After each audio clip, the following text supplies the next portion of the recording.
Oke, assalamualaikum warahmatullahi wabarakatuh. Selamat siang Bapak Ibu sekalian. Ini luar biasa pesertanya ada yang dari Riau, kemudian juga dari Kendari dan di beberapa kota yang lain. Selamat datang di webinar yang diadakan oleh UPT Perpustakaan Politeknik Negeri Media Kreatif yang memiliki 3 kampus di Jakarta, Medan, dan Makassar. Pada siang hari ini kita akan membahas sebuah tema yang cukup menarik terkait dengan pengelolaan perpustakaan perguruan tinggi. Dan pada hari ini kita akan bersama dengan Ibu Maria Essos M. Hum.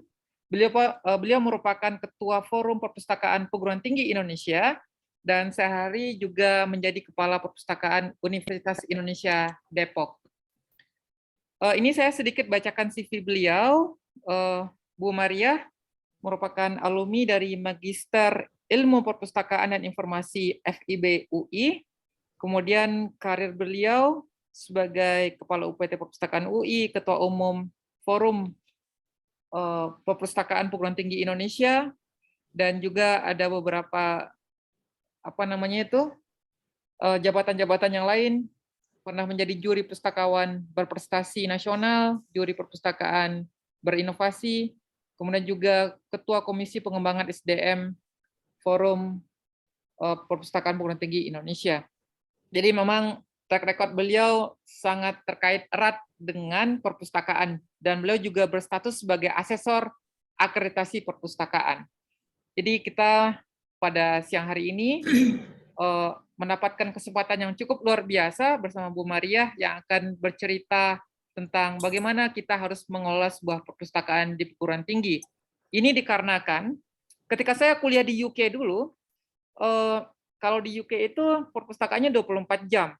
Jadi malahan teman-teman saya sampai tidur Bu di perpustakaan itu. Dan kalau di luar negeri itu memang luar biasa ya gitu ya, bagaimana orang banyak menghabiskan waktu di perpustakaan, baik itu membaca buku, berdiskusi, ataupun juga akses jurnal gitu ya. Mungkin suasana-suasana seperti itu yang mungkin di Indonesia perlu kita tingkatkan gitu ya, dan perlu trik dan trik sehingga kita bisa meniru apa yang terjadi misalnya dulu saya di UK ataupun di US ataupun juga di negara-negara maju lainnya. Bagaimana kita bisa membuat perpustakaan kita itu menjadi sebuah denyut nadi intelektual bagi para mahasiswa dan juga para sivitas akademika yang ada di perguruan tinggi. Oke, saya tidak akan memperpanjang mukadimah lagi. Selama 30 menit ke depan, kita akan bersama Bu Maria yang akan menyampaikan tema terkait dengan bagaimana mengelola perpustakaan perguruan tinggi. Oke, kepada Bu Maria, 30 menit ke depan saya persilahkan, Bu. Baik, terima kasih Pak Moderator yang sudah memberikan pengantar yang luar biasa. Pengalamannya ternyata sudah sampai UK ya. Jadi saya juga mesti belajar juga. Baik, Assalamualaikum warahmatullahi wabarakatuh. Selamat siang, yang terhormat Direktur Politeknik Negeri Media Kreatif Jakarta, ya, Ibu Dr.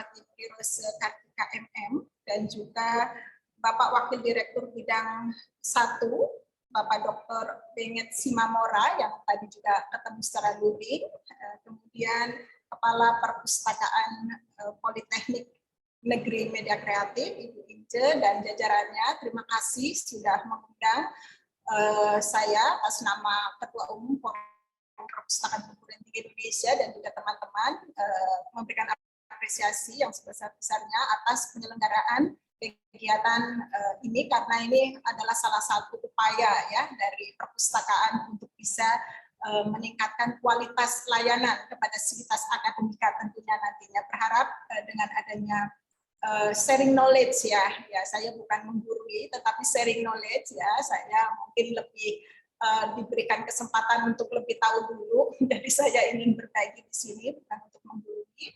Nanti kita sama-sama diskusi mana yang perlu dikembangkan, mana yang perlu kita tingkatkan supaya perpustakaan perguruan tinggi Indonesia sesuai dengan kebutuhan stakeholder ya, atau pustaka atau user ya bahasa kerennya, sehingga nanti memiliki kualitas lulusan yang mampu bersaing dengan lulusan-lulusan yang ada di perguruan tinggi bereputasi internasional, alumni dari perguruan tinggi di luar negeri. Baik, saya ingin share paparan terlebih dahulu. Sebentar. Ya, sudah terlihat ya, rekan-rekan? Sudah, Bu. Sudah. Sudah, baik. Saya diberikan amanat oleh Ibu Ince dan juga Direktur untuk menyampaikan terkait dengan pengelolaan perpustakaan perguruan tinggi. Nah, di sini saya ingin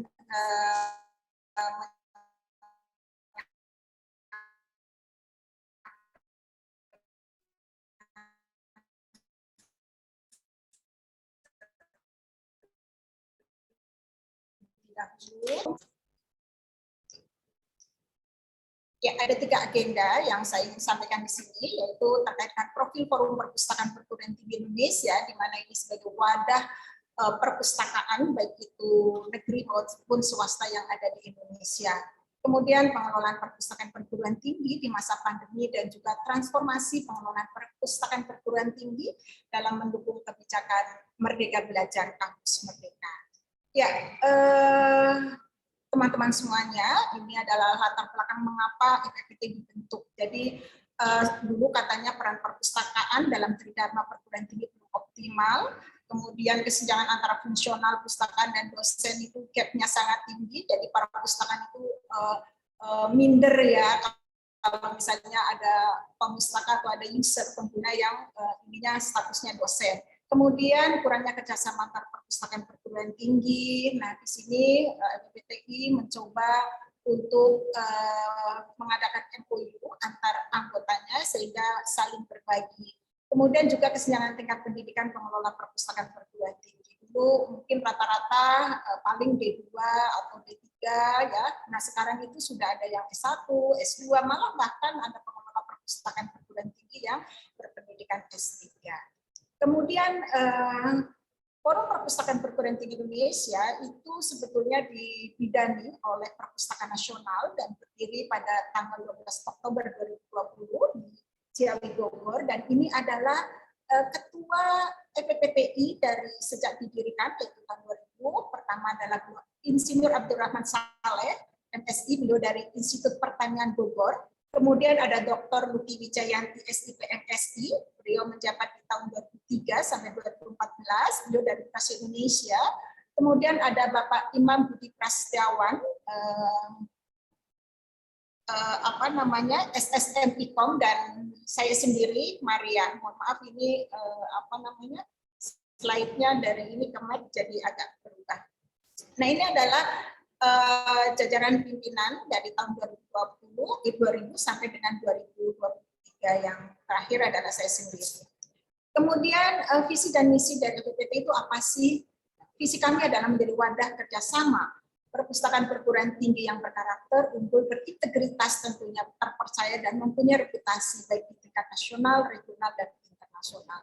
Misi kami yaitu membangun kemitraan strategis dengan pemangku kepentingan dalam meningkatkan kualitas perpustakaan perguruan tinggi di Indonesia, kemudian mewujudkan perpustakaan perguruan tinggi yang berkarakter unggul, berintegritas, terpercaya, dan mempunyai komitmen tinggi dalam pelayanan prima kepada sivitas akademika dan juga tentunya kepada masyarakat dalam rangka pengabdian masyarakat. Kemudian yang ketiga adalah meningkatkan standar kualitas perpustakaan perguruan tinggi di tingkat nasional, regional, dan internasional. Nah, ini adalah moto kami, yaitu berjejaring atau networking, saling berbagi atau sharing ya informasi yang kita miliki. Biasanya itu dengan adanya WA group itu dengan cepat kita kirimkan tentunya informasi yang valid ya, yang bukan hoax yang kita akan bagi. Kemudian juga saling peduli. Kami sering sekali memberikan bantuan dana untuk terkait dengan musibah-musibah yang dialami oleh rekan-rekan kita, sehingga nantinya kita ada kepedulian terhadap sesama anggota FPPTI. Nah, ini adalah tujuan FPPTI. Pertama, dalam optimalkan peran perpustakaan perguruan tinggi dalam mengimplementasikan Tridharma perguruan tinggi. Kemudian yang kedua adalah membangun dan mengoptimalkan kerjasama antar perpustakaan perguruan tinggi dalam menghadapi perubahan global yang begitu menantang buat para pengelola perpustakaan dengan adanya kerjasama dengan sesama perguruan tinggi dan juga pustakawannya. Tentunya kita bisa saling sama-sama menghadapi tantangan atau perubahan global tersebut. Kemudian juga yang ketiga adalah mewujudkan SDM perpustakaan perguruan tinggi yang kompeten, berintegritas, profesional, dan mempunyai daya saing global. Dan pada tanggal 22 Februari 2022, FPPTI sudah berbadan hukum, yaitu berdasarkan keputusan Menteri Hukum dan Hak Asasi Manusia nomor AHU ya 2022 tentang pengesahan pendirian Perkumpulan Forum Perpustakaan Perguruan Tinggi Indonesia atau FPPTI. Nah, apa sih manfaat menjadi anggota? Pastinya bertanya-tanya ya teman-teman yang hadir di sini. Jadi manfaatnya adalah para pengelola perpustakaan perguruan tinggi dapat melakukan MOU dengan perpustakaan anggota FPPTI sehingga dapat menjalin pemanfaatan bersama koleksi tentunya sesuai dengan kebijakan dari anggota masing-masing. Kemudian meningkatkan akreditasi karena memiliki sertifikat keanggotaan FPPTI dan juga adanya dokumen MOU, di mana ini salah satu di dalam borang akreditasi itu ada syarat apakah memiliki jejaring atau sertifikat keanggotaan, gitu ya, apakah ada dokumen MOU dan seterusnya. Kemudian yang ketiga adalah pustakawan anggota FPPTI dapat mengikuti kegiatan fintech, pelatihan, webinar yang diselenggarakan oleh FPPTI dengan potongan biaya dan atau malah kadang gratis, sehingga kompetensi, kualitas dan profesionalitas pustakawan dapat terupdate, mempunyai daya saing global dan mampu melayani pemustaka atau user sesuai zaman. Kemudian juga membuat networking atau jaringan yang luas dengan sesama perpustakaan perguruan tinggi Indonesia, khususnya anggota FPPTI, dan juga sharing informasi sesama anggota FPPTI terupdate dengan cepat dan akurat. Ini adalah beberapa manfaat kalau menjadi anggota. Dan perlu saya sampaikan bahwa keanggotaan FPPTI bukan untuk individu, tetapi untuk institusi. Misalnya Politeknik Negeri Media Kreatif itu hanya cukup satu keanggotaannya. Kalau misalnya ada fakultas-fakultas atau ada prodi dan prodi itu akreditasi cukup menunjukkan sertifikat keanggotaan FPPTI. Nah, ini adalah jaringan FPPTI wilayah atau daerah. Seperti yang saya sampaikan sebelumnya bahwa FPPTI sudah ada 24 FPPTI wilayah di Indonesia, dan yang kemarin alhamdulillah ada 3 yang baru terbentuk, yaitu Sulawesi Utara, Sulawesi Selatan, Sulawesi Tengah, dan di sini Bapak Ibu bisa lihat ada juga sampai dengan Papua. Ya, saya akan masuk ke materi pokok, yaitu tentang pengelolaan perpustakaan perguruan tinggi. Mengingat saat ini kita di masa pandemi, jadi paparan yang saya sampaikan ini saya akan kaitkan dengan pengelolaan perpustakaan perguruan tinggi di masa pandemi. Ini adalah gedung perpustakaan UI, ya cantik sekali, ya. Yang belum berkunjung silakan berkunjung. Kami sudah membuka untuk kunjungan dari para pengelola perpustakaan perguruan tinggi di Indonesia. Nah, dasar hukum pengelolaan perpustakaan perguruan tinggi, mungkin teman-teman juga sudah tahu ya, saya ingin refresh bahwa dasar hukumnya adalah Undang-Undang RI nomor 43 tahun 2007 tentang perpustakaan dan juga Undang-Undang RI nomor 12 tahun 2012 tentang pendidikan tinggi, dan yang penting juga kita cermati adalah Standar Nasional Perpustakaan Perguruan Tinggi nomor 13 tahun 2017. Nah, ini adalah 3 dasar hukum yang saya ambil, padahal banyak sekali ya dasar hukum, tetapi untuk meningkat waktu saya contohkan hanya 3. Nah, teman-teman, bahwa SNP atau Standar Nasional Perpustakaan Perguruan Tinggi nomor 13 tahun 2017 antara lain terdiri dari 6 komponen yang harus Bapak Ibu pahami dan juga dapat dibaca. Ini juga sudah terbuka di internet, bisa diunduh, sehingga nanti pada saat akan mengajukan akreditasi semua komponen dari 6 komponen ini semuanya bisa dipenuhi. Dengan demikian nanti hasilnya ya baik dari standar koleksi perpustakaan ya kalau untuk perguruan tinggi itu berapa teman-teman, kalau di SNP ada yang tahu standar koleksi perpustakaan untuk perguruan tinggi? Ada yang tahu? Ya, minimal 2.500 judul itu harus dimiliki oleh perpustakaan perguruan tinggi. Ya. Kemudian standar sarana dan prasarana, misalnya kayak katalog, kayak rak, gitu ya. Katalognya jangan katalog satu lagi, katalognya adalah katalog ya online public access katalog yang bisa diakses lewat gadget maupun bisa melalui PC yang ada di kantor. Standar pelayanan perpustakaan, standar tenaga perpustakaan, standar penyelenggara perpustakaan, dan juga standar pengelola perpustakaan. Nanti ini semuanya, ini adalah standar minimal yang harus teman-teman penuhi. Kalau lebih itu lebih baik. Pastinya kalau udah lebih itu, nanti masuk kategori akreditasi A. Tapi kalau misalnya masih standar, pastinya bisa masuk ya ke B atau juga mungkin C, atau malah kalau misalnya ada beberapa yang terpenuhi komponennya itu bisa masuk belum terakreditasi. Jadi kalau misalnya nanti ada kesulitan, bisa koordinasi dengan saya, nanti saya akan berikan pendampingan. Ada rekan-rekan saya yang kompeten dalam bidang akreditasi, nanti kami akan kirimkan ya untuk bisa membantu mengisi borang dan juga apa-apa saja bukti fisik yang harus dilengkapi. Nah, ini juga ada pedoman penyelenggaraan perpustakaan perguruan tinggi, silakan nanti dibaca. Ini terbitan dari Perpustakaan Nasional.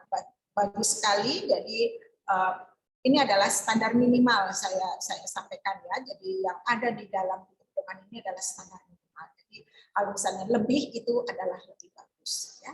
Nah, ini juga ada beberapa link untuk bisa digunakan kayak self assessment jika akan mengajukan akreditasi. Jadi Direktorat Standarisasi dan Akreditasi itu sudah meluncurkan beberapa link untuk bisa melakukan asesmen mandiri ya. Jadi kalau misalnya Politeknik Negeri Kreatif itu masuk kategori wilayah berapa, silakan nanti dicoba. Tapi FPPTI seperti yang tadi saya sampaikan dalam sambutan link juga sudah membuat aplikasi yaitu fppti.org.id/akreditasi/pt.ehp. Silakan diuji coba. Kalau misalnya borang-borang yang sudah diunduh, nanti bisa diuji cobakan masukkan apakah masuk ke A, B, C, D, E ya, karena ada 5. Kalau misalnya yang A itu nilainya angkanya 1, B 2, C 3, D4 dan E itu 5 nilainya ya. Jadi kalau misalnya semuanya 5, pastinya Bapak Ibu akan mendapat akreditasi. Ya, alasan pengelolaan perpustakaan perguruan tinggi berstandar itu adalah untuk memberikan kepercayaan ya kepada stakeholder atau customer. Jadi perpustakaan yang memiliki sistem, proses, produk yang berstandar itu ada kepastian dan kompatibilitas. Kemudian ada konsistensi dan keteraturan dalam melakukan layanan dan juga pengelolaan perpustakaan. Dan juga ada keterukuran dan ketepatan, kemudian juga apalagi ini dalam hal anggaran ya, pasti ada transparansi ya, dan juga kejelasan, kemudian ada keseragaman ya, tidak duplikasi, dan juga ada spesifikasinya, kemudian juga pastinya kalau layanan yang kita berikan itu yang berkualitas sehingga menimbulkan kepercayaan dari pustaka atau user kita. Nah, keenam hal ini itu ditanamkan kepada seluruh pengelola perpustakaan sehingga nantinya bisa lebih mengena kepada teman-teman dan juga tentunya sivitas akademika. Baik, selanjutnya adalah pengelolaan koleksi. Ya, ini saya agak lebih ke arah pandemi ya. Jadi kalau yang tadi 6 komponen itu adalah yang standar minimal, kalau yang ini adalah untuk yang lebih tataran yang ke atasnya lagi.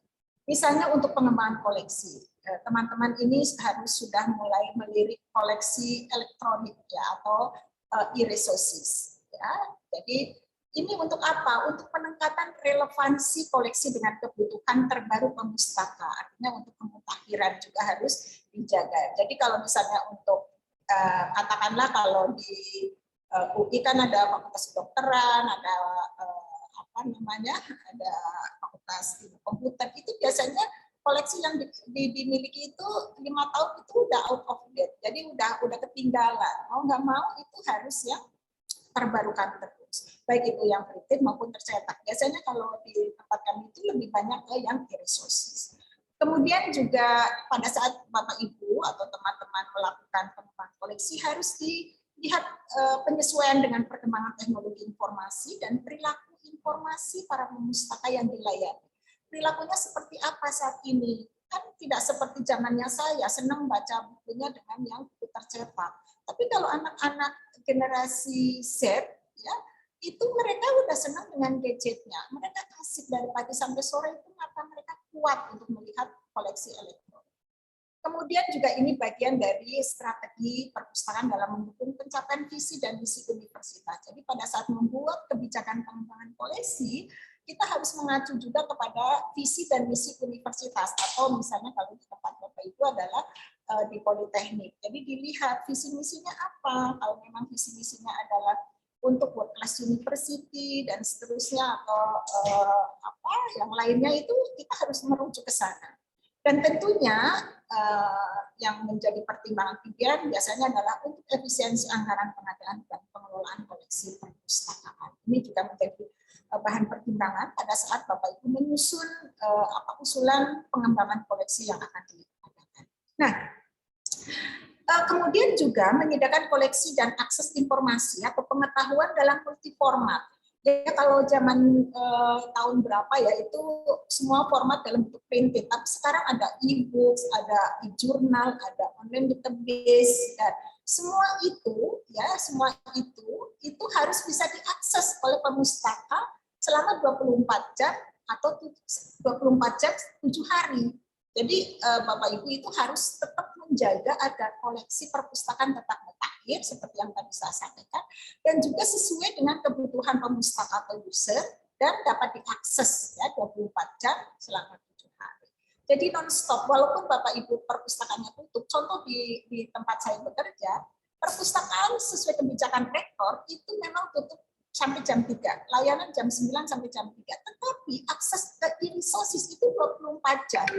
Jadi kami di rumah itu kadang-kadang itu masih melayani melalui WA karena kita punya WA khusus untuk pemustaka. Jadi pandemi ini juga ada nilai positifnya karena bisa memberikan akses seluas-luasnya tanpa harus tatap muka. Kemudian yang perlu saya sampaikan juga bahwa pada saat Bapak Ibu mengadakan koleksi, ya pada saat ini mungkin pandemi masih juga perlu kita waspadai, itu harus juga melakukan penanganan koleksinya seperti ini. Misalnya, buku yang dikembalikan dari pemustaka atau penyedia itu dikarantina atau diisolasi terlebih dahulu. Kalau ditempatkan itu di sinar, ya, menggunakan alat ultraviolet bilik disinfektan cepat atau UVBDC. Ya, ini buatan dari Fakultas Teknik. Jadi buku-buku yang dikembalikan itu kita masukkan ke bilik disinfektan tersebut sehingga nanti itu sudah aman dari virus corona. Kemudian bahan perpustakaan dengan penutup plastik seperti DVD juga dibersihkan dengan tisu alkohol, ya plastiknya bukan DVD-nya. Pustakawan menggunakan alat pelindung diri seperti ini nih, tampil di sini ya. Kalau misalnya nggak ada, ya udahlah pakai yang mantel untuk anti hujan gitu ya, yang murah gitu ya, nggak apa-apa. Jadi pada saat menerima buku wajib menggunakan alat pelindung. Kemudian juga kalau di tempat kami itu ada yang namanya K3L ya. Jadi proses penerimaan buku juga ada petunjuk khusus yang dibuat oleh K3L UI sehingga kita mengikuti protokol tersebut sehingga aman dan patuhi prosedur penanganan buku yang berpotensi terkontaminasi COVID-19. Nah, kemudian pengelolaan sarana dan prasarana perpustakaan perguruan tinggi ya. Tadi di 6 komponen itu juga ada sarana dan prasarana. Jadi apa aja yang perlu disiapkan ya teman-teman? Jadi pastinya genset untuk backup jika mati listrik ya. Mengapa ini menjadi penting? Karena sekarang mereka kan nggak datang ke kampus, mereka akses dari rumah. Mau nggak mau website, mau nggak mau akses remote akses untuk mengakses sumber daya pembelajaran, untuk mengakses katalog, menggunakan gadget itu nggak boleh mati. Jadi kita harus memiliki gadget. Kemudian PC atau laptop untuk bekerja staf dari rumah. Jadi ada sistem bekerja dari kantor, ada bekerja dari rumah atau BDR dan BDK. Jadi tidak ada alasan, Bu, saya sedang WFH atau bekerja dari rumah. Walaupun bekerja dari rumah, kita berikan juga tugas pokok dia sebagai pustakawan untuk melayani perpustakaan. Nah, kemudian gimana, Bu, kalau untuk yang mengolah buku? Kan kalau sekarang buku itu tidak hanya dalam bentuk tercetak. Kita punya e-book, kita punya karya tulis mahasiswa, itu kan semuanya dalam bentuk online, dalam bentuk digital, sehingga itu kita bagi dan kita bisa berikan ke staf yang bekerja dari rumah. Kita bagi sesuai dengan jumlah target yang harus diikuti. Kemudian juga pengelolaan sarananya adalah berikan tanda social distancing, baik itu di lift, tangga, rak, meja, kursi, antrian, study carrel, ruang pertemuan, dan lain-lain, jaraknya 1,5 sampai 2 meter. Kemudian juga protokol kesehatan COVID-19 juga disiapkan di tempat-tempat yang terbuka, ya, misalnya di sirkulasi, di pintu masuk, ya, yang sanitizer, masker, wastafel, sabun cair itu mulai juga disiapkan. Kemudian juga alat pengukur suhu tubuh. Nanti kalau Bapak Ibu perpustakaan UI itu ada alat pengukur suhu tubuh, ya, supaya apakah itu masuk kategori 38 ke atas. Nah, kalau udah 38 ke atas biasanya ada petugas yang mau warning bahwa mohon istirahat dulu. Nanti kalau sudah agak reda mungkin dari jalan jauh dari stasiun ke ini membutuhkan energi yang tinggi sehingga suhunya naik, dan mereka biasanya kami minta untuk dulu belum diizinkan untuk masuk. Tujuannya adalah untuk menstabilkan suhu tubuh. Kemudian juga alat dan cairan disinfektan. Pernah kami ada staf yang terkontaminasi COVID, langsung diminta untuk pulang, dan tempat-tempat duduk atau tempat yang pernah dilalui langsung kita semprot dengan cairan disinfektan. Kemudian poster, banner, rambu terkait dengan COVID-19 dengan tulisan wajib memakai masker juga Bapak Ibu harus siapkan, walaupun sekarang pandemi sudah menjadi endemi, tetapi kita tetap harus waspada. Kemudian juga alat penghitung jumlah pengunjung yang ada di dalam gedung ini sangat mahal, ya, kalau memang ada yang nggak apa-apa. Kemudian nomor kontak klinik kesehatan, karena pernah ada yang pingsan di perpustakaan karena COVID, sehingga kita bisa langsung kontak ke klinik kesehatan. Itu adalah sarana prasarana, dan ini adalah contoh sarana prasarana yang ada di kampus kami. Jadi menjaga kebersihan sesuai prokes dan membuat tanda jarak di semua ruang koleksi, ruang diskusi, ruang belajar, ruang pertemuan, ruang komputer, buku, silent room, dan lounge. Ini semuanya kita kasih tanda social distancing supaya sarana dan prasarannya sesuai dengan ini dan aman. Dan pastinya ini nanti pada saat akreditasi, berapa jumlah kursi, berapa jumlah meja, berapa jumlah rak, buku, rak majalah, berapa katalog online, itu menjadi bagian dari penilaian akreditasi. Nah, Bapak Ibu harus melihat standar minimal yang harus dipenuhi, dan kalau memang lebih itu lebih bagus. Dan alhamdulillah kalau di tempat kami sendiri ini semuanya lebih dari yang di SMP 2017. Ya. Nah, ini adalah contoh layanan online di perpustakaan UI yang sebelumnya dilakukan secara luring atau dalam jaringan atau luar jaringan, itu sekarang semuanya di online kan. Nah, ini karena apa? Karena di dalam pengelolaan layanan perpustakaan perguruan tinggi di masa pandemi itu kita nggak boleh berhenti. Jadi online one stop services, multifunctional librarians serving multitasking customer. Jadi kita harus multitasking dalam melayani pustakawan itu multitasking dalam melayani mahasiswa atau juga dosen atau juga pimpinan. Kemudian juga menyediakan koleksi dan akses informasi dan pengetahuan dalam bentuk format, melayani pemustaka sebagai mitra. Jadi kita anggap mereka sebagai mitra, jangan ada gap, ya. Jadi pada saat mereka mengembalikan buku kata-kata, bolehlah pustakawan nanya, buku ini kemarin apa hasil review ibu atau review Anda seperti apa, sesuai enggak? Kalau memang tidak sesuai, kayaknya ini enggak sesuai deh Bu, kayaknya kami mengusulkan yang ini, itu bisa kita tampung. Jadi kita kayaknya dekat gitu ya dengan mereka. Dan pada saat pandemi itu banyak sekali chat yang masuk bahwa kami kangen dengan pustakawannya, soalnya pustakawannya ramah-ramah dan seterusnya. Jadi nanti mereka akan terbangun seperti kayak apa ya, kayak ada ini rasa-rasa untuk bisa ketemu, namun ya demikian karena masih pandemi ya kita batasi dengan chat saja. Kemudian juga menyebarkan password sebanyak mungkin ke sivitas akademika untuk akses dari ke database yang dilanggar. Nah kalau misalnya tidak punya database yang dilanggar, pastinya banyak sekali open access yang bisa kita kumpulkan dalam suatu portal yang bisa diakses secara restriktif. Artinya terbatas ya, karena kadang-kadang juga open access pun ada ketentuan-ketentuan untuk bisa di-share. Karena apa? Karena nanti khawatirnya ada klaim dari si penyedia kepada institusi. Karena institusi itu kan badan hukum ya. Jadi kalau misalnya sudah diklaim, kemudian nanti diinformasikan ke publik, nggak mau mengganti rugi, itu jadi bumerang juga. Jadi kita harus juga mempunyai kebijakan untuk akses terhadap koleksi-koleksi yang kita unduh atau kita portal-portal yang open access yang kita kumpulkan dalam suatu website kita untuk bisa diakses. Nah itu juga harus hati-hati teman-teman ya. Kalau kami sendiri hasil unduhan itu tidak boleh dan sangat kami larang untuk bisa diolah dan dimasukkan ke dalam katalog online perpustakaan. Karena apa? Karena kami khawatir bahwa nanti ada klaim dari si penyedia. Ini adalah salah satu. Nah, kemudian di masa pandemi, pintu utama untuk mereka bisa mengetahui perkembangan, baik itu koleksinya, kegiatan, dan seterusnya, itu adalah website perpustakaan. Ini saya mengambil contoh website dari UGM dan juga website dari perpustakaan ini.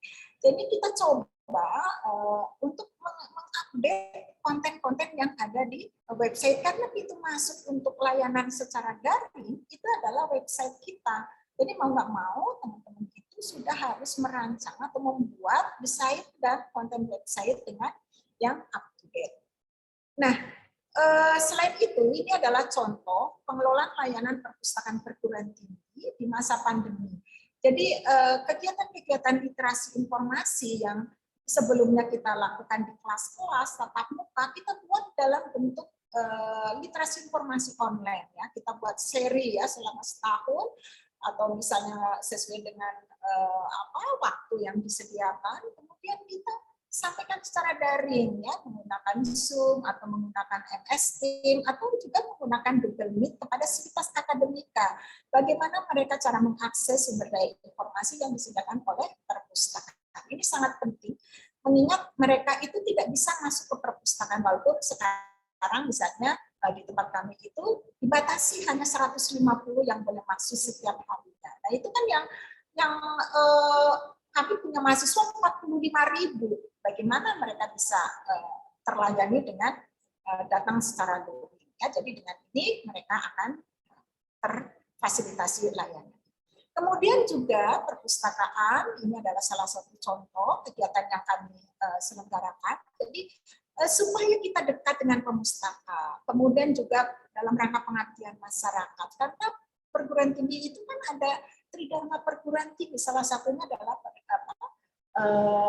pengabdian kepada masyarakat. Jadi kita buat event yang bisa yang sesuai tema, yang misalnya di Politeknik Negeri Jakarta itu bisa menyelenggarakan webinar-webinar yang terkait dengan broadcast ya, terkait dengan penerbitan, sehingga mereka mahasiswanya juga bisa mendapatkan informasi terbaru. Kita undang juga, jadi masukkan ke dalam rencana kegiatan untuk tahun depan bahwa kita kayaknya perlu deh mengadakan webinar tentang pakar, atau bisa juga workshop karena misalnya penerbitan itu harus praktek, yang boleh juga seperti itu. Ini adalah salah satu contoh kegiatan yang sudah kami lakukan di tahun 2022. 2022. Dan informasi mengenai webinar dan pelatihan dapat diunggah nih.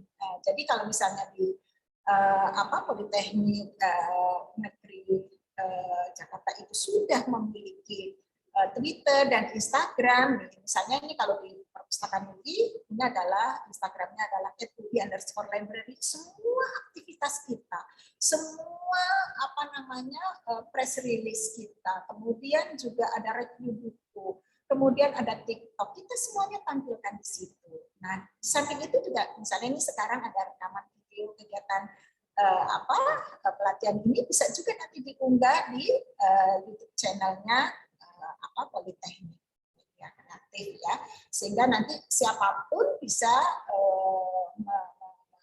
ulang-ulang sehingga lebih memahami terkait dengan kegiatan.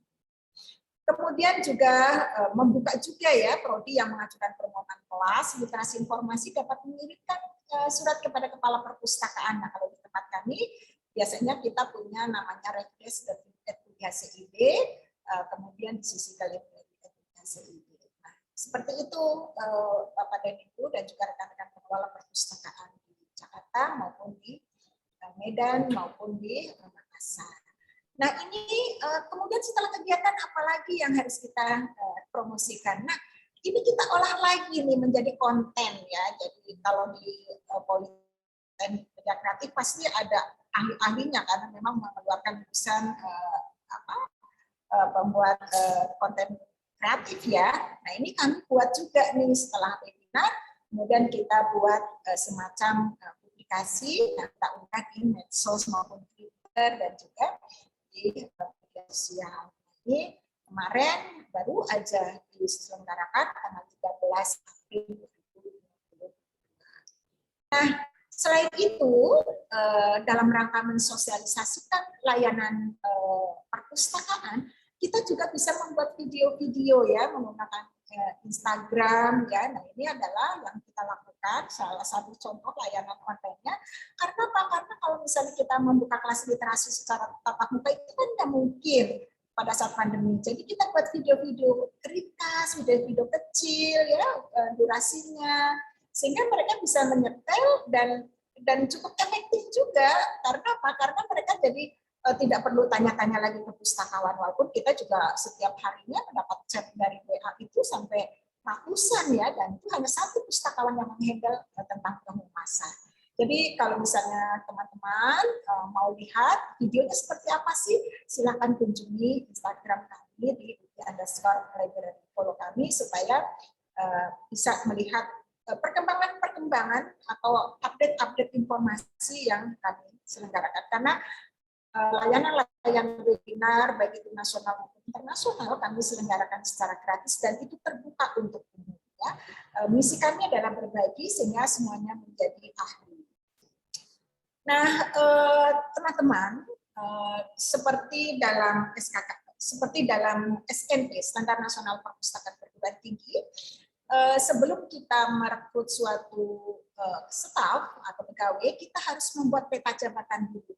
Berapa kebutuhan staf kita, kemudian setelah itu kita buat analisis jabatan, kemudian kita buat juga analisis beban kita, sehingga kita akan terukur berapa sih kebutuhan staf. Katakanlah untuk mahasiswa di Politeknik Media Kreatif, katakanlah ada 6.000. Nah, 6.000 itu kalau 500 mahasiswa itu cukup satu pustakawan. Dan 5.000 mahasiswa itu cukup satu tenaga teknis. Ini adalah standar minimal, ya. Tapi kalau misalnya lebih itu lebih bagus. Kemudian kepala perpustakaan minimal berpendidikan S2, kemudian staf minimal berpendidikan diploma. Nah, setelah mereka menjadi bagian dari perpustakaan, SDM itu kita apain gitu ya? Jadi mereka juga harus kita motivasi untuk mengikuti sertifikasi kompetensi. Karena nanti itu akan ada pertanyaan di borang akreditasi. Kemudian kita juga membangun capacity building, kalau misalnya guru nggak bisa secara daring, untuk membangun komunikasi anggota tim. Ini adalah salah satu kegiatan yang diselenggarakan ini bagus sekali karena membangun capacity building ya secara daring. Saya lihat tadi ada yang dari Medan, dari Makassar, itu bagus sekali sehingga kita bisa saling kontak-kontakan dan bisa lihat secara virtual. Kemudian juga ada sharing session daring, ya, staf dilatih menjadi narasumber, moderator, dan host. Jadi di sini di tempat kami itu ada orang yang benar-benar dia takut ngomong. Nah, padahal dia itu pekerjaannya juga sederhana sebetulnya, misalnya dia ahli dalam penjilidan. Nah, orang lain menyepelekan yang bersangkutan, tetapi begitu kita minta untuk sharing session, wow, ternyata teman-teman lainnya itu terkesima. Oh, ternyata butuh ketelitian, butuh kerapian, butuh bla bla dan seterusnya. Kemudian yang terpenting adalah kegiatan literasi informasi sebelum kita lepas, karena misalnya pada saat orientasi mahasiswa baru itu kan di tempat kami itu sampai 25 kelas. Nah, itu mau nggak mau, itu kan pustakaan harus terjun jadi seorang fasilitator. Nah, sebelum staf itu kita terjunkan di kelas, karena kan sekarang mahasiswa itu kritis-kritis kan, kita ada micro teaching dulu. Jadi yang senior, yang sudah ahli, kita buatkan PPT-nya, slide-nya, kemudian kita buatkan videonya, kemudian kita buatkan cara menyampaikannya, sehingga setelah kita presentasi, kita undang tuh si staf untuk bisa presentasi di hadapan senior untuk dilatih mana dari mulai gerak, mulai bagaimana cara menyampaikan, itu kita brief sehingga mereka paham. Kemudian juga pastinya peningkatan kompetensi IT ya, karena sekarang udah zamannya digital. Baik, masih ada waktu saya, Mas? Masih Bu, masih Bu. Masih, baik. Nah, izin lagi ya, ini saya menyampaikan terkait dengan jadwal ya. Jadi kepala perpustakaan kalau stafnya tidak bekerja sesuai dengan target, itu yang salah bukan stafnya, tetapi yang salah adalah pimpinannya. Jadi seorang pimpinan harus berkoordinasi dengan wakilnya untuk mengatur jadwal bekerja dari rumah, ya sesuai dengan kebijakan, kemudian membuat log harian menggunakan sistem yang di-approve oleh atasan langsung, dan juga membuat jadwal tugasnya PDR. Jadi mereka ditantang untuk membuat video, ya video konten, desain publikasi, infografis, flyer, brosur yang tadinya mereka nggak bisa. Nah, yang bisa tuh kasih sharing session, kasih berbagi pengetahuan tentang bagaimana cara membuat publikasi, sehingga nanti staf yang ada di perpustakaan tersebut pinter semua. Minimal nanti bertahap lah, untuk ahli kan butuh proses ya, tetapi minimal mereka sudah ada coba kamu bikin apa namanya untuk publikasi terkait dengan kegiatan yang ringan-ringan aja dulu, terus ada bertingkat dan seterusnya. Kemudian juga kalau memang memungkinkan, karena mumpung lagi tutup, kita membuat jadwal stock of non koleksi sehingga susunan koleksinya itu tertata dengan baik. Ya, baik. Ini adalah pengelolaan teknologi informasi. Jadi perpustakaan juga sudah ke arah sana. Jadi website dan open access catalog juga diupdate dengan informasi terbaru, serta berisi key resources seperti e-journal, e-book, video jika itu ada. Tapi kalau tidak pun, buku-buku yang diolah, yang printed, itu juga harus segera terupdate dan secara otomatis, karena sudah terotomasi, itu masuk katalog online. Sehingga buku terbaru itu sudah juga bisa diakses lewat gadget mahasiswa dari rumah. Kemudian repositori institusi atau lokal kontennya Politeknik Media Kreatif itu juga harus diupdate untuk bisa dinikmati oleh para mahasiswa yang mungkin nanti akan mencari ide judul-judul apa yang akan ditulis ya. Mohon maaf, ini ada suara lagu penutup. Jadi kalau perpustakaan mau tutup 15 menit itu ada lagu ya, mengganggu sekali, tapi mohon maaf. Kemudian server dan bandwidth cukup untuk kelancaran akses, kemudian remote access, resources dari luar kampus, kami menggunakan PC proxy, kemudian digitalisasi sumber daya dari tercetak ke digital, dan ini juga harus ada izin-izin tertentu, kemudian memastikan infrastruktur layanan daring ya berfungsi optimal, kemudian kapasitas penyimpanan, akses jaringan, dan kebaruan aplikasi, karena kalau misalnya aplikasinya sudah tidak support, biasanya tidak bisa digunakan. Kemudian mengumpulkan sumber daya dan informasi di satu situs, seperti yang tadi saya sampaikan di awal. Kemudian secara rutin perawatan hardware dan software untuk kelancaran operasional staff, ya, dan juga untuk pemustaka. Dan yang paling penting adalah backup data. Backup data repository itu harus disimpan lebih dari satu tempat. Jangan hanya di satu tempat, karena misalnya maaf, terjadi kebakaran, terjadi huru-hara, kita masih punya tempat penyimpanan yang lain. Ya. Jadi itu sih pengelolaan teknologi informasi untuk perpustakaan perguruan tinggi yang saya ketahui. Nah, kemudian ini anggaran. Anggaran adalah menjadi momok yang kadang-kadang, aduh Bu, anggarannya nggak ada. Ya, pimpinan akan memberikan anggaran kalau misalnya kita hanya rutinitas saja, tapi kita buat suatu inovasi-inovasi tujukan kepada pimpinan. Padahal kalau dalam Undang-Undang Nomor 43 Tahun 2007 itu anggaran perpustakaan itu adalah 5% dari anggaran lembaga induknya. Banyak sekali itu kalau misalnya mampu menyerap 5%, tapi sendiri di BUI itu nggak mampu untuk menghabiskan angka itu. Tetapi kami udah cukup tinggi juga anggarannya dan bisa untuk pengadaan resources yang cukup bagus. Ya. Jadi pada masa pandemi rencana kerja anggaran atau RKA itu ditambah untuk pengadaan koleksi digital. Ya.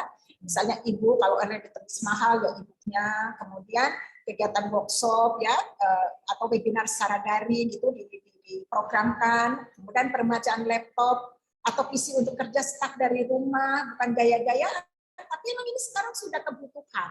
Masa sehari masuk, sehari enggak, sehari masuk, sehari enggak, masa yang pas di rumah itu mereka tidak kerja. Itu sayang sekali waktunya. Kemudian juga yang perlu kita siapkan adalah peningkatan kapasitas server atau storage atau bandwidth.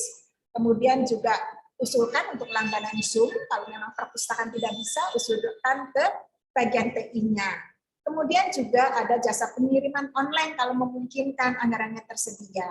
Kemudian kalau memungkinkan juga penyediaan handphone untuk humas dan layanan daring, kemudian paket data atau pulsa untuk layanan daring, kemudian juga semacam gimbal ya namanya untuk library tour. Jadi kalau misalnya ada kunjungan atau ada akreditasi secara virtual, perpustakaan ini kemarin diakreditasi secara daring. Jadi kami menggunakan gimbal, kemudian keliling ke seluruh titik-titik yang memang diminta oleh asesor, itu kita menggunakan gimbal untuk library tour. Dan asesor itu sangat puas dengan hasilnya. Jadi tidak perlu mereka visit di sini. Kemudian juga alokasikan anggaran untuk peralatan protokol kesehatan, dan yang terpenting adalah karena mereka bergelut dengan debu, ya seperti itu. Nah, sedikit lagi ini tentang transformasi perpustakaan perguruan tinggi dalam mendukung kebijakan Merdeka Belajar Kampus Merdeka. Apa yang harus kita lakukan? Ya? Merdeka Belajar Kampus Merdeka ini adalah merupakan kebijakan dari Menteri Pendidikan dan Kebudayaan yang bertujuan untuk menguasai berbagai keilmuan yang berguna untuk memasuki dunia kerja. Kampus Merdeka memberikan kesempatan bagi mahasiswa untuk memilih mata kuliah yang akan mereka ambil, ya baik itu di dalam kampus sendiri maupun di luar kampus. Dan UI sendiri menerima mahasiswa dari perguruan tinggi lain untuk mengambil salah satu mata kuliah yang relevan. Nah, kebijakan Merdeka Belajar Kampus Merdeka diharapkan menghasilkan lulusan untuk menjawab tantangan zaman dengan proses pembelajaran yang inovatif, berpengetahuan, keterampilan, dan mencakup aspek sikap melalui program-program experiential learning, jalur fleksibel sesuai dengan passion dan bakat mahasiswa. Jadi ada 8 ya kegiatan pembelajaran dengan adanya kebijakan Kampus Merdeka. Ini teman-teman pengelola perpustakaan dengan adanya ini juga harus mulai mempelajari. Terkait dengan MBKM, jadi indikator kinerja utama atau IKU Kemendikbud untuk perguruan tinggi kan ada 8 IKU yang perlu didukung oleh perpustakaan. Ya. Jadi supaya apa? Supaya kualitas lulusannya itu qualified, kualitas kurikulumnya juga bagus, kualitas dosen dan pengajarnya juga bagus. Jadi apa yang harus kita support ya? Kita memberikan suatu sumber-sumber pembelajaran yang berkualitas ya. Kita mulai dari proses pengadaannya, pengembangan koleksinya itu sudah di-review atas usulan para dosen sehingga mereka bisa membaca buku tersebut, jurnal tersebut atau e-book tersebut atau database tersebut sehingga outputnya adalah dengan kualitas lulusan sehingga mampu bersaing dengan pasar. Nah, SNP nomor 13 tahun 2017 10.5b itu perpustakaan perguruan tinggi merupakan bagian integral dari kegiatan pendidikan, penelitian dan pengabdian kepada masyarakat dan berfungsi sebagai pusat sumber belajar untuk mendukung tercapainya tujuan pendidikan yang berkedudukan di perguruan tinggi. Jadi fungsi perpustakaan perguruan tinggi apa aja?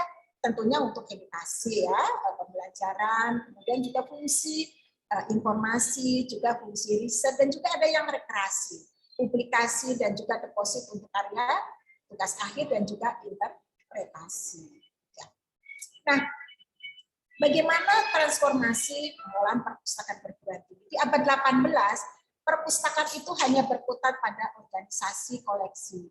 Di abad 19, perpustakaan mengelola knowledge, tapi di abad 20, perpustakaan sudah mulai mentransfer knowledge. Nah, di abad saat ini, itu peran perpustakaan itu harus bisa dirasakan oleh masyarakat. Maka itu, apa yang harus kita berikan? Kita buat video-video tutorial yang terkait dengan kesejahteraan masyarakat, sehingga mereka bisa membuat suatu produk, misalnya bagaimana cara mengolah tempe gitu ya untuk bisa mendapatkan nilai jual yang tinggi, bagaimana video tutorial terkait dengan apa. Nah, itu dibuatlah semacam TikTok ya, semacam video singkat ya, reels dan seterusnya, sehingga itu peran kita di masyarakat itu bisa dirasakan. Itu adalah fungsi kita saat ini.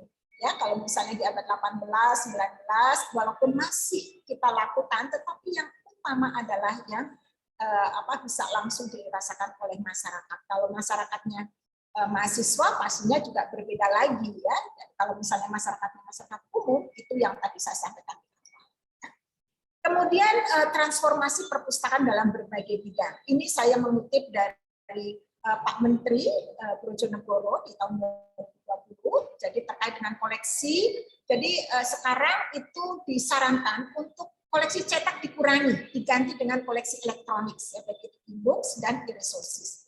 Kemudian digitalisasi dan akses masif terhadap beragam informasi. Kalau bisa itu e-everything, kemudian pemanfaatan sumber dan fasilitas bersama atau networking. Ya, jadi kalau bisa itu kita berjejaring, sehingga kita bisa menggunakan sumber dan fasilitas secara bersama. Kemudian koleksi digital khusus menjadi unggulan dan bernilai tinggi, dan penanganan copyright. Nah, kalau copyright di perpustakaan kami itu sekarang tidak ada mesin fotokopi. Komplain banyak sekali, tetapi itu adalah salah satu cara kita mengurangi pelanggaran hak cipta. Apa-apa, pertama memang mereka komplain, tapi lama-lama mereka terbiasa. Nah, bagaimana di bidang layanan? Pastinya kita akan meningkatkan digital self-service, jadi layanan digital, supaya mereka, para pemustaka, para mahasiswa itu bisa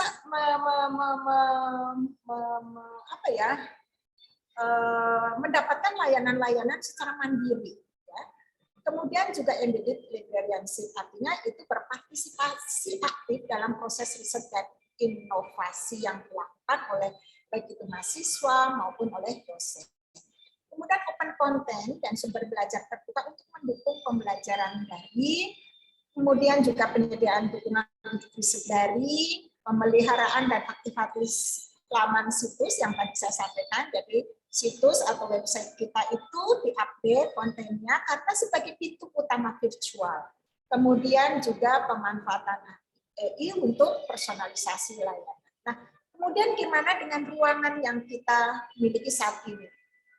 Nah, ruangan yang tadinya adalah ruangan fisik, kita buat ruangan maya seperti daring saat ini ya, untuk belajar, untuk diskusi, dan juga untuk riset. Ya, kita buat kelas-kelas kecil, kita buat semacam pelatihan atau semacam workshop terkait dengan bagaimana meningkatkan riset di perguruan tinggi menggunakan metode penelitian kuantitatif. Kita buat ruang maya kepada mahasiswa, kita kenalkan Mendeley, kita kenalkan EndNote, bagaimana cara menggunakannya, kita kenalkan dengan Turnitin atau Itemticate untuk mengetahui kesamaan dokumen, apakah mahasiswa itu atau tulisan yang ditulis oleh dosen itu ada kemiripan dengan karya yang sudah dipublikasikan di internet. Nah, di situ kita bisa membuat ruang-ruang virtual seperti itu.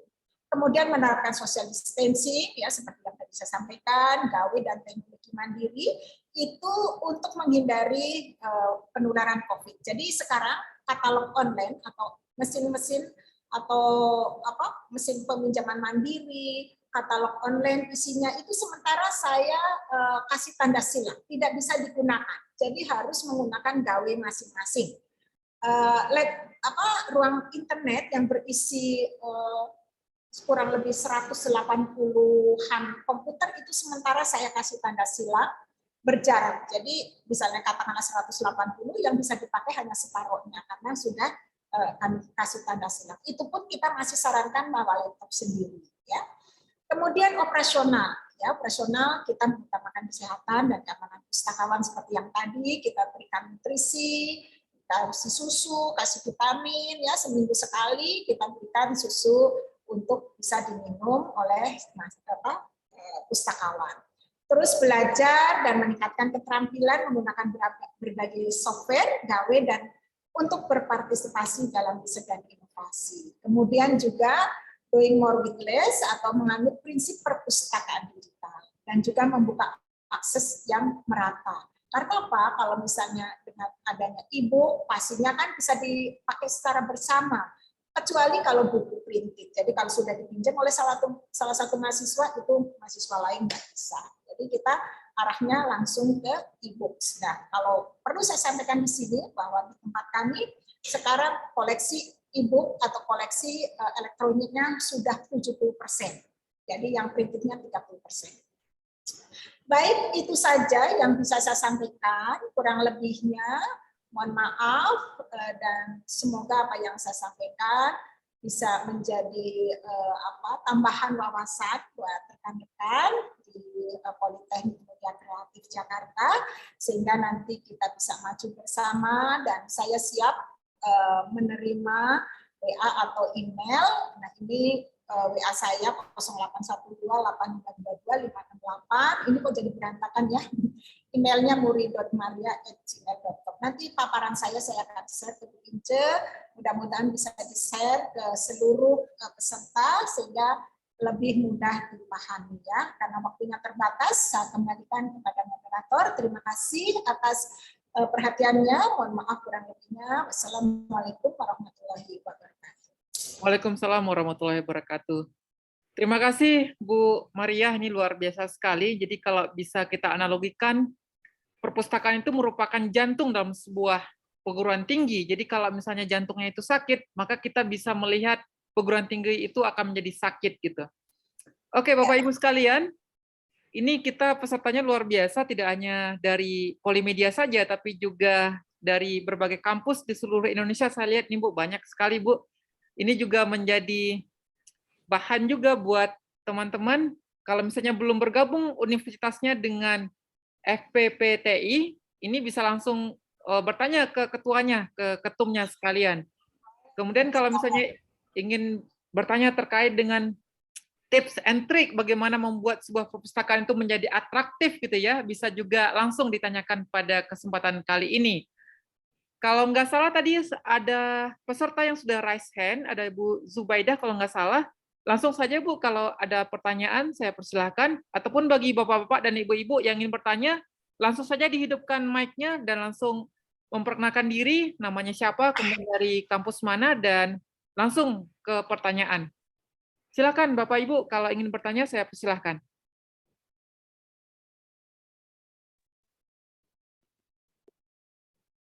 Assalamualaikum warahmatullahi wabarakatuh. Bapak moderator. Silakan Pak. Ya, saya Bahari dari Universitas Binawan, Bapak.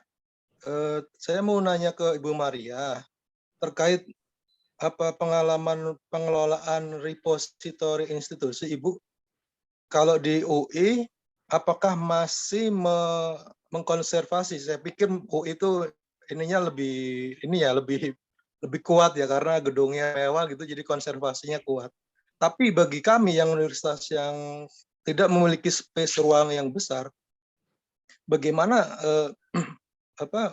sebaiknya mengelola repositori institusi dari apakah memungkinkan bagi universitas hanya mengelola versi digitalnya, dan kita sudah bisa memutus sudah bisa menghentikan pengkoleksian hardcover gitu. Apakah ada semacam payung hukum atau aturan main yang mewajibkan sebuah institusi perguruan tinggi atau sebuah perpustakaan perguruan tinggi diwajibkan mengelola versi hardcover, atau ada semacam pengalaman tertentu yang bisa di-share di sini dari teman-teman lain?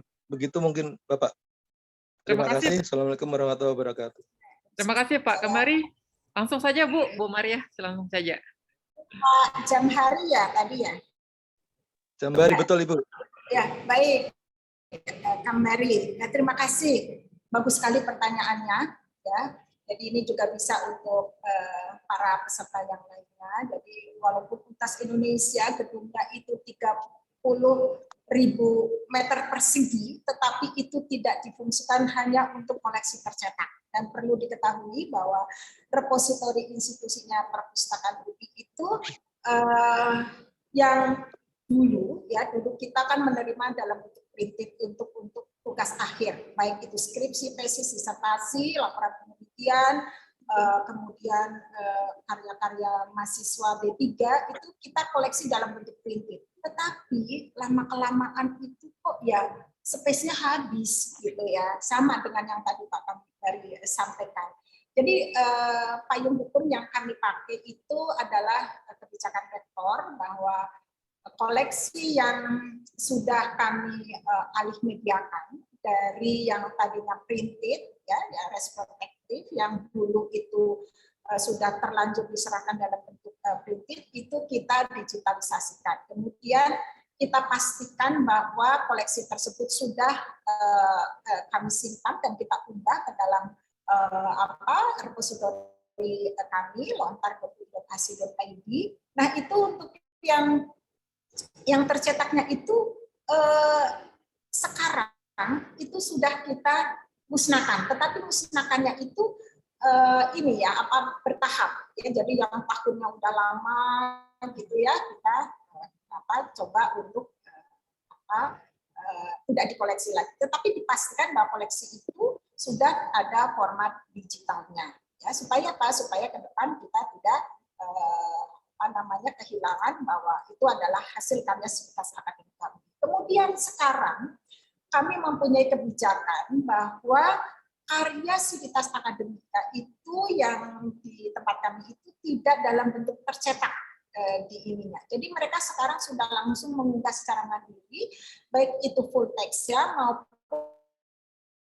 naskah ringkasnya ke lib.ui.ac.id/unggah. Nah, setelah itu baru kita unduh, kemudian kita olah, kemudian kita repositori. Jadi di tempat kami sekarang sudah mulai melakukan suatu kebijakan agar space yang tersedia di perpustakaan UI itu memang benar-benar untuk menempatkan koleksi-koleksi yang memang benar-benar aman, kemudian memang benar-benar yang dibutuhkan oleh si pemustaka seperti itu. Itu sih Pak Kamhari yang bisa saya sampaikan. Jadi kita punya namanya SK Rektor ya, SK Rektor ya sebagai payung kita, sebagai dasar untuk mengatur mahasiswa untuk mengunggah karya sivitas akademik. Kita punya pedomannya dan Bapak Ibu boleh mengunduh di pedoman penulisan tugas akhir bahasa Indonesia yang bisa dijadikan rujukan untuk nanti menyusun kebijakan repositori di tempat Bapak Ibu. Silakan kunjungi lib.ui.ac.id. Di situ ada menu unduh untuk pedoman penulisan tugas akhir mulai dari unggah sampai dengan pengolahan. Ya, saya kira itu. Terima kasih. Oke, terima kasih Bu Maria. Pak Kambari, ada yang mau ditanyakan lagi atau sudah jelas ya?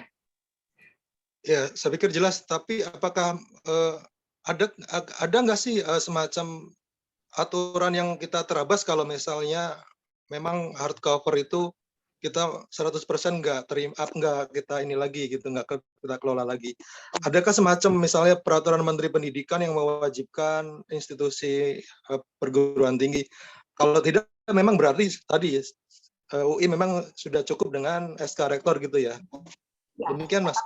Ya, kami memang sudah cukup dengan SK Rektor, dan saya ada pengalaman juga untuk tuntas Petra ya, Petra Surabaya itu malah sudah tidak mengoleksi semua koleksi printed khususnya tugas akhir, dan semua sudah digital. Dan kalau kami masih 50-50 ya, jadi sesuai dengan tahunnya. Kalau misalnya tahunnya sudah lama gitu ya, kemudian kita musnahkan. Tetapi itu kuncinya, kita mempunyai backup lebih dari satu tempat. Karena kalau misalnya ada terjadi kebakaran, brand literatur kita, koleksi repository kita itu akan hilang. Jadi wanti-wanti juga saya ke teman-teman TI agar mereka mempunyai cadangan data yang cukup aman seperti itu. Gitu Pak. Oke, gimana Pak Kambari, sudah jelas ya? Ya, jelas Bapak. Oke. Terima kasih Bapak. Oke, terima kasih Pak Kambari. Silakan Bapak Ibu yang masih ingin bertanya kepada Bu Maria, saya persilakan langsung saja dibuka mic-nya dan langsung memperkenalkan diri dan bertanya.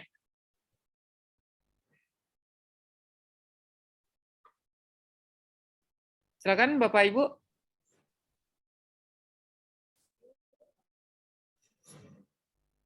Masih ada yang ingin bertanya? Mungkin teman-teman di Polimedia yang Medan, Makassar, dan Jakarta ada yang ingin ditanyakan. Saya persilahkan.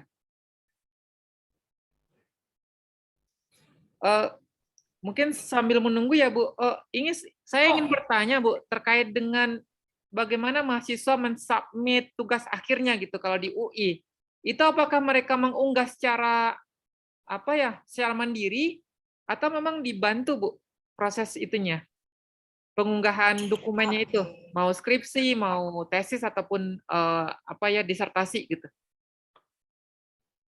Ya, jadi gini, mengingat staf kami itu sangat terbatas, kalau dulu itu kita bantu satu-satu. Ya,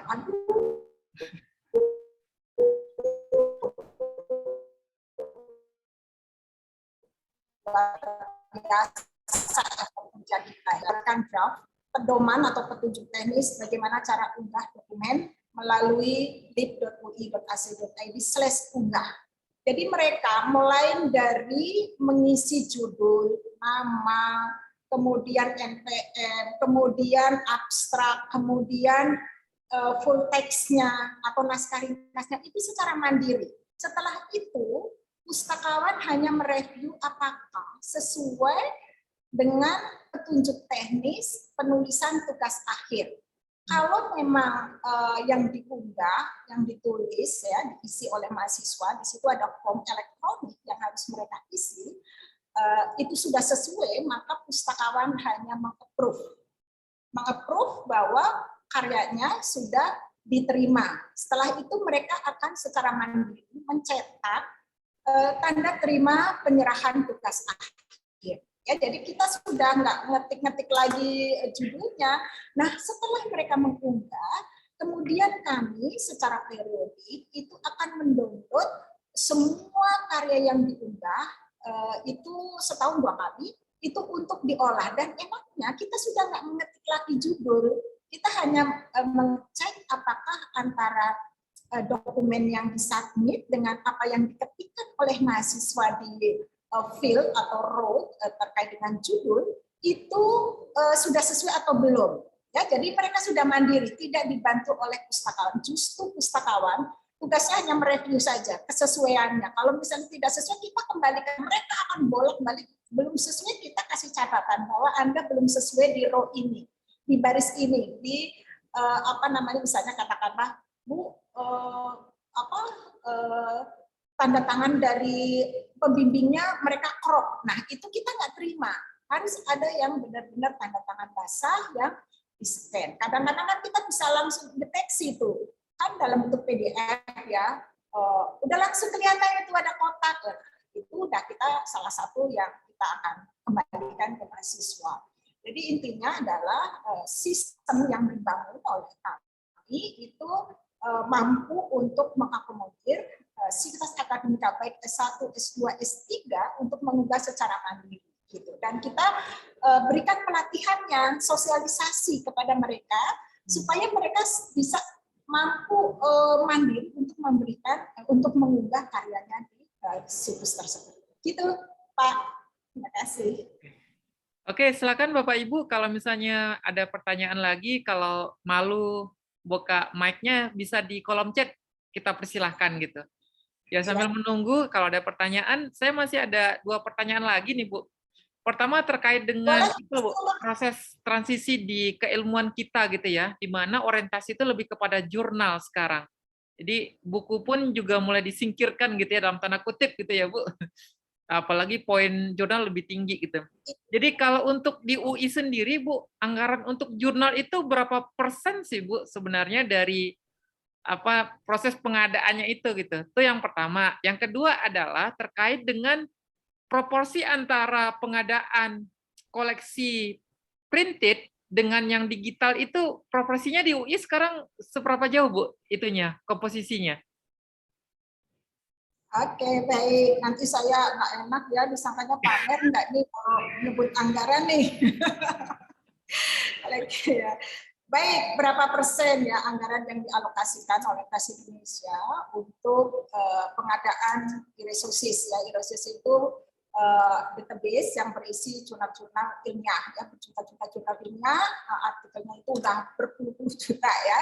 Jadi tahun ini kami mendapatkan alokasi anggaran kurang lebih 24 M ya, 24 miliar, dan itu untuk pengadaan online database itu 23 M sendiri. Ya, jadi kami melanggan sekitar 48 online database yang ada yang multidisiplin, ada yang khusus untuk bidang atau bukan klaster ya, rumpun. Kami kan di UI itu dibagi menjadi 3 rumpun. Rumpun kesehatan dan kedokteran, kemudian rumpun sains dan teknologi dan komputer, kemudian juga rumpun social science and humanities. Jadi database yang kita langgan itu sesuai dengan usulan dari para dosen dan juga para mahasiswa. Itulah anggaran yang kami miliki. Jadi ada 23 M khusus untuk pengembangan koleksinya, ya. Jadi seperti itu. Kemudian untuk koleksinya, proporsinya sesuai arahan Wakil Rektor Bidang Akademik dan Kemahasiswaan dan mengakomodir kebutuhan sivitas akademika yang sudah generasinya udah beda dengan kita. Itu seperti yang tadi saya sampaikan, itu 70% sudah dalam bentuk elektronik, dan 30% dalam bentuk tercetak. Ya, dan ini kami tetap akan terus mengupayakan pengadaan dalam bentuk e-resources seperti itu. Ya. Oke, ini ada Pak Khairudin dari Unila. Unila kalau nggak salah Universitas Lampung ya. Siap. Silakan Pak, langsung Pak bertanya Pak. Baik, terima kasih Pak. Mohon maaf tadi saya agak terlambat datang jadi tidak mengikuti dari awal. Mudah-mudahan masih dalam konteks pertanyaan saya. Jadi di Unila, di perpustakaan Unila kita juga sedang berproses menuju era digital. Kita juga sudah mengurangi koleksi-koleksi tercetak dan kita mulai berlangganan e-jurnal dan e-book. Nah, masalahnya di dalam akreditasi itu di dalam borang itu tetap ditanyakan setiap tahun itu harus ada penambahan koleksi buku tercetak.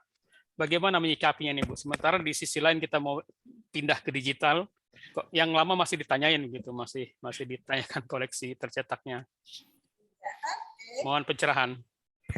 Ya Pak, jadi saya salah satu tim penyusun NSPK, norma standar prosedur dan kriteria akreditasi. Ya di situ kemarin saya dengan lantang ya dalam tanda petik ya, karena memang saya sangat mengalami kondisi di lapangan seperti yang tadi Bapak alami. Ya, memang membutuhkan proses Pak. Tetapi kemarin kami sudah sampaikan bahwa ke depan itu perpustakaan perguruan tinggi itu pengadaan koleksinya itu sudah mulai ke arah digital, yaitu e-books. Ya, mengapa? Karena bisa diakses secara bersama. Ya, jadi kalau misalnya e-book itu satu, bisa langsung seluruh mahasiswa itu bisa mengakses dengan waktu bersamaan tanpa harus menunggu dulu Nah, itu kemarin sudah terakomodir, tapi memang perguruan tinggi itu diwajibkan minimal memiliki koleksi 2.500 judul ya Pak ya, kalau nggak salah ya, di Standar Nasional Perpustakaan. Kami masih punya 500.000. Sebentar, di Standar Nasional Perpustakaan nomor 13 tahun 2017 khusus untuk perguruan tinggi itu adalah standar minimal koleksi tercetak itu adalah 2.500 judul. Ya, seperti itu. Nah, kalau misalnya Bapak itu menyediakan koleksinya dalam bentuk e-book, ya hitung aja dalam bentuk persentase. Tapi mudah-mudahan nanti asesornya ke depan sudah mindsetnya sudah berubah.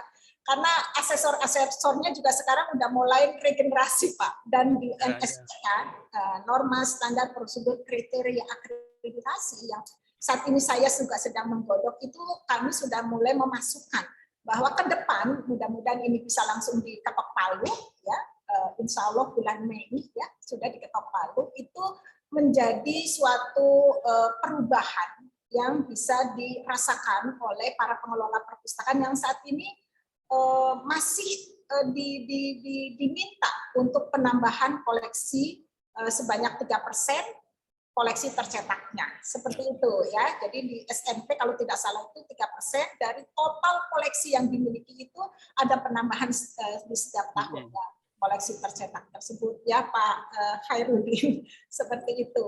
Jadi mudah-mudahan nanti nggak ada lagi ditanyakan Bu ya, karena kita akan mengajukan akreditasi mungkin. Ya, kalau misalnya masih 500, Bapak harus kejar, ya harus kejar dulu sampai 2.500. Itu standar minimal untuk perguruan tinggi. Kita kan sudah punya 500.000, Bu. Oh, 500.000.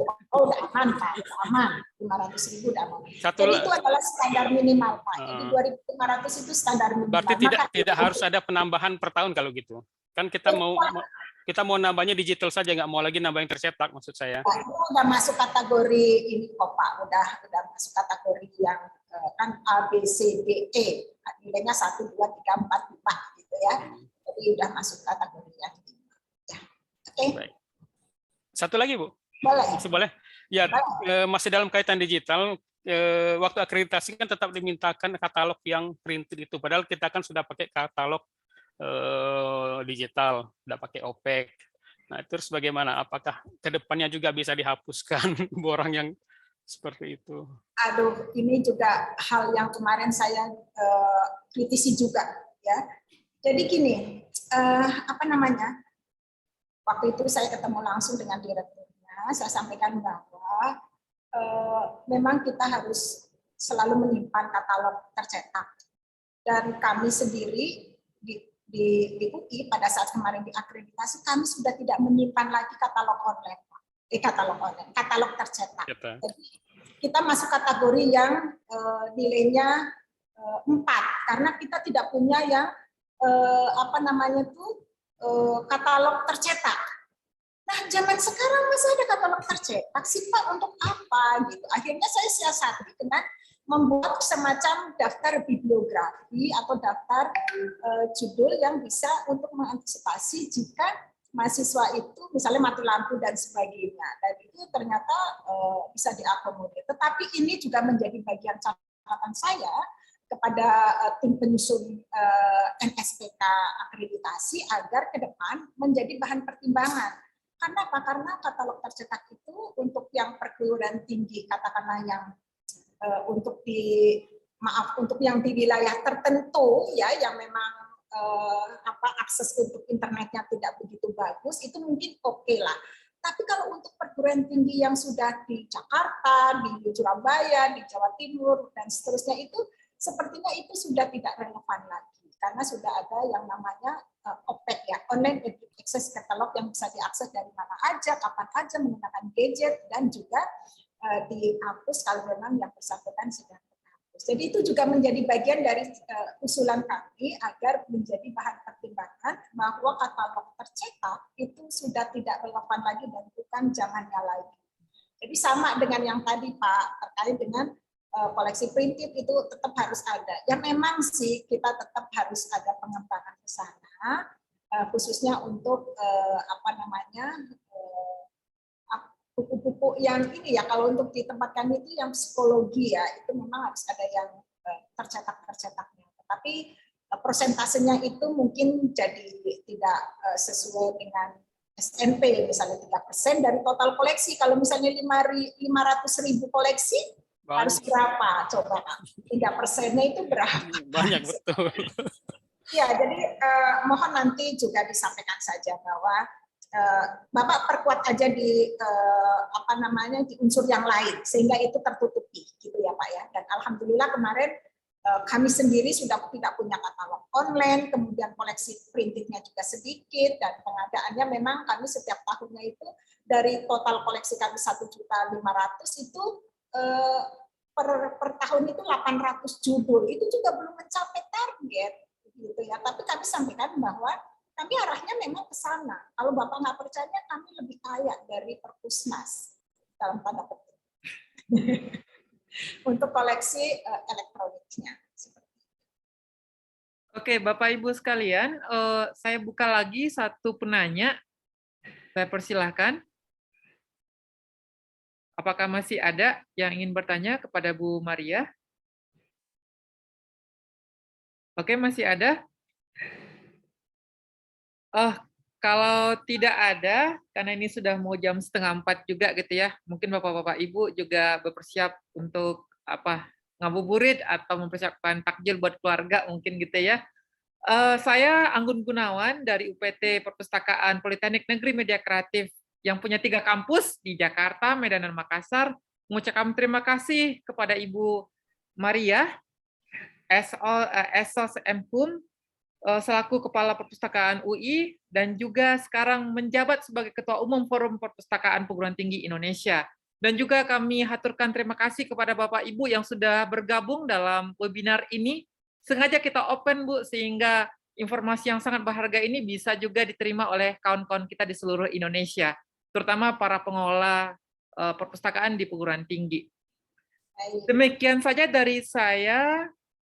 Mudah-mudahan kita bisa bertemu lagi di lain forum dan di lain event. Saya tutup dengan mengucapkan Assalamualaikum warahmatullahi wabarakatuh. Waalaikumsalam warahmatullahi wabarakatuh. Mau foto bersama dulu Pak untuk dokumentasi? Boleh sih. Oke. Saya coba settingan dulu ya.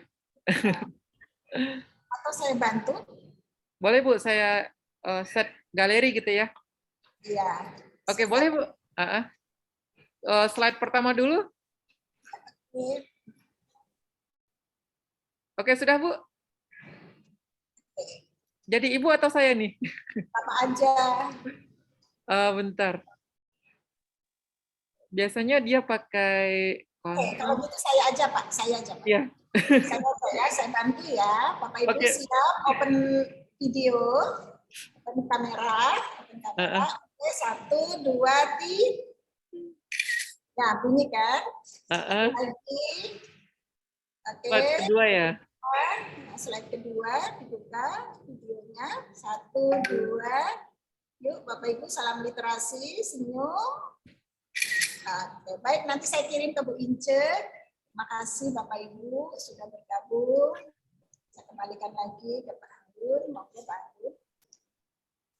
Oke, terima kasih Bu Maria dan juga Bapak Ibu sekalian. Terima kasih atas partisipasinya dalam webinar ini yang berjudul Pelatihan Pengelolaan Perpustakaan Perguruan Tinggi. Terima kasih atas atensinya. Sampai ketemu di lain event. Selamat sore. Terima kasih. Terima kasih. Izin live ya Bapak Ibu.